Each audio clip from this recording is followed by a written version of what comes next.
He's an Olympic gold medalist. He's a Las Vegas local. He recently joined Vegas PBS as their host of a show called Outdoor Nevada. And I'm thrilled and honored that he's here. Please welcome the one and only Connor Fields, everybody. Let's go, bro. Sit on my case. Look at you. You're a handsome fella. Handsome. I'm just trying to keep up with you. No, shit. You're good looking. Thanks for coming, everybody. You're a big dog guy. Big dog guy. We were talking about it. Tonight's for Las Vegas Retriever Rescue. But before we start, I heard you talking about Kenny Rogers. You were talking about Kenny Rogers backstage. Well, I've got a fun Kenny Rogers story. Go. So when we were competing at the Olympics, you have to do a seeding run. And when you're doing your seeding run, you get to pick whatever song you want to do your seeding run to. So I picked a song. I don't even remember what it is now. And my coach came up and he must not have liked that song. So behind my back, without my knowledge, he changed the song. And so when I got on course and I began my seeding run, I heard Kenny Rogers, The Gambler. Hey, that's good. And so, I was like, what was that?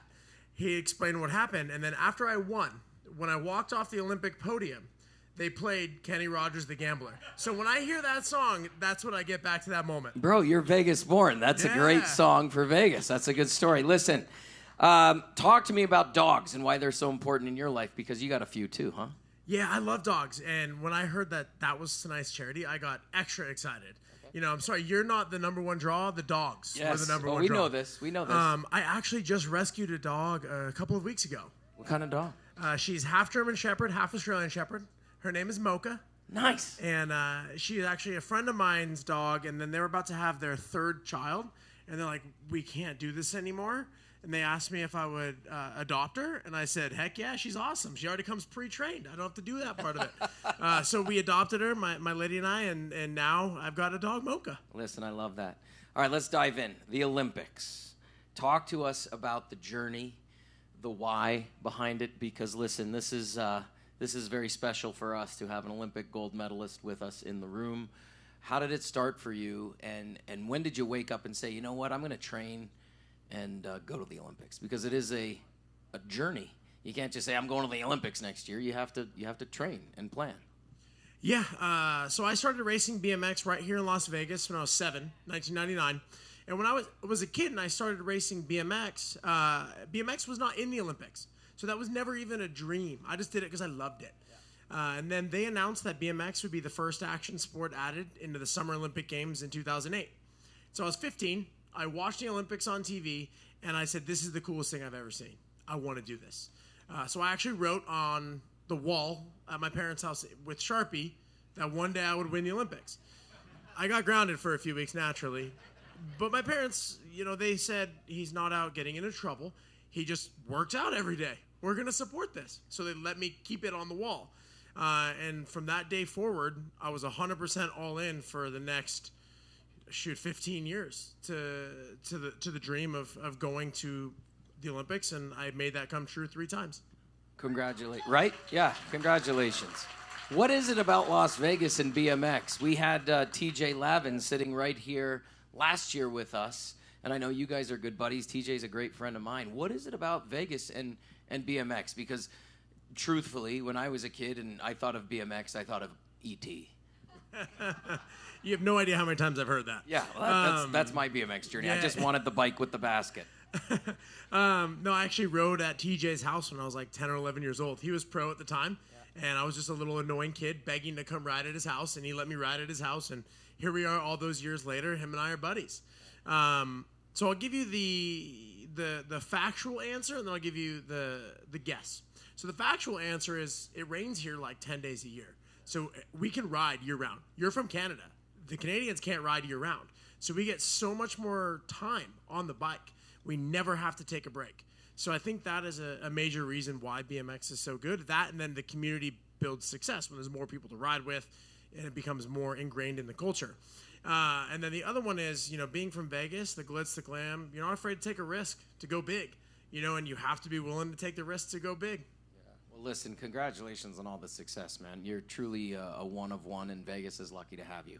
I do want to talk about a dark time, because we all know it was public. You had a really bad accident. but here you are sitting with us recovering. What was that like, suffering that type of injury and the uncertainty, the unknown, and the support that you had around you to get you back up on your feet? Well, I'm going to be 100% honest with you. I have no recollection whatsoever. And for those of you who don't know, I had a traumatic brain injury during competition at the Tokyo 2021 Olympics on live television. So if you're going to have an accident like that, pros and cons of doing it at the Olympics, number one, great health care. I didn't pay a dime. I broke ribs, collapsed a lung, had shoulder surgery, tore my bicep, and had a traumatic brain injury. Had a year worth of rehabilitation, and it was free. Fantastic. So if you're going to get hurt, Olympics is the place to do it. Although, if you Google my name, the first thing you see is not that I won the Olympics, not anything else. It is that I'm the guy who nearly died on live television. What was the line you gave me backstage? The only Olympic athlete in the history of the Olympics who has both won an Olympic gold medal and nearly died while competing at the Olympics. So, what was it like for your family? It must have been absolutely horrifying, your friends and family. Were they with you at the Olympics? Well, that was Tokyo. It was COVID. So nobody was there. That's right. So my parents had to watch it on TV. And then I was in a coma for 5 days. And my parents were just getting updates. And there was nothing that anybody could do.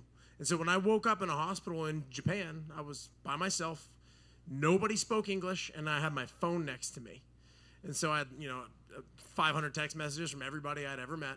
And then I opened it up, and because I didn't remember the accident, obviously. And so I was filling in the blanks on my phone. CNN, Fox, NBC, CBC, every news outlet you could imagine is writing update articles because it's front page news. So that was an experience.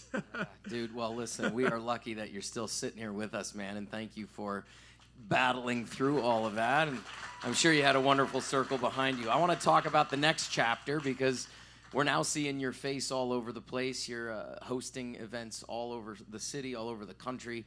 The big one for us locally, we're lucky, is you're the voice of Outdoor Nevada on PBS. How did that start? Yeah, it's a great show. How did that start, and tell us about it. Well, after my accident, I did a year recovery, and then, I was forcibly retired. So I'm like, all right, well, I got to delay what I wanted to be when I grew up for 10 years, but what do I want to be when I grow up? And then randomly, out of nowhere, I got a phone call from Vegas PBS. And I had done some work with them while competing. They had profiled me, done some stuff for the city. And they said, hey, the old host of Outdoor Nevada retired. We're looking for a new host.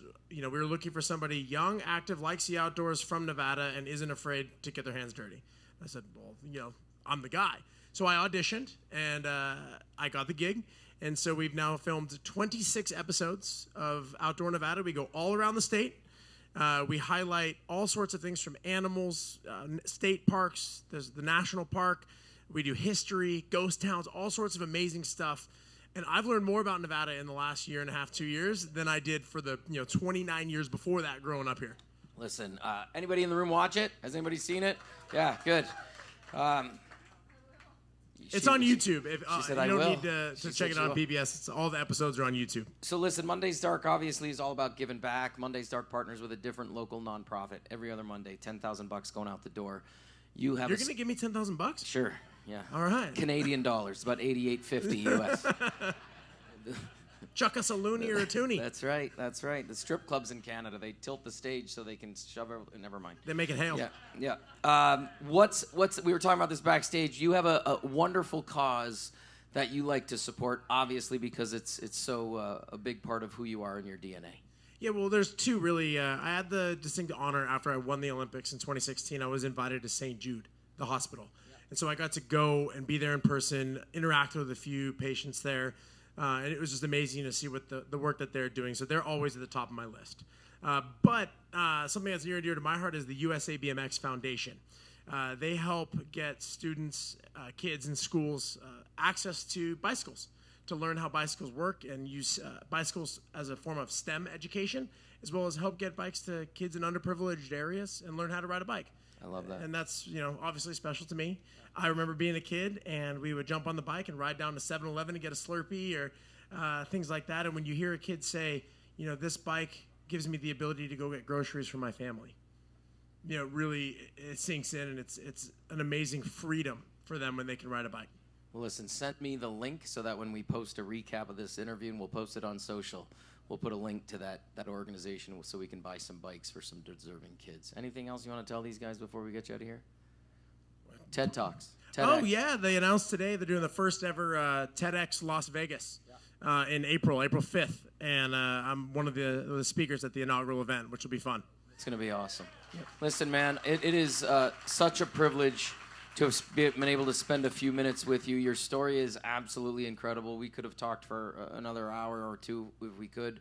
But everything that you have accomplished is incredible. And Vegas is lucky to have you, literally, because you're still breathing and you're with us, man. To be able to call you a friend publicly in front of all these people, I'm not ashamed to do it. You've been very good to me personally, and the fact that you took time out of your busy schedule to be here tonight means the world to me. Thank you so much, bro. Well, thank you for having me. Connor Fields, everybody. Olympic gold medalist, host, PBS. Get out of here.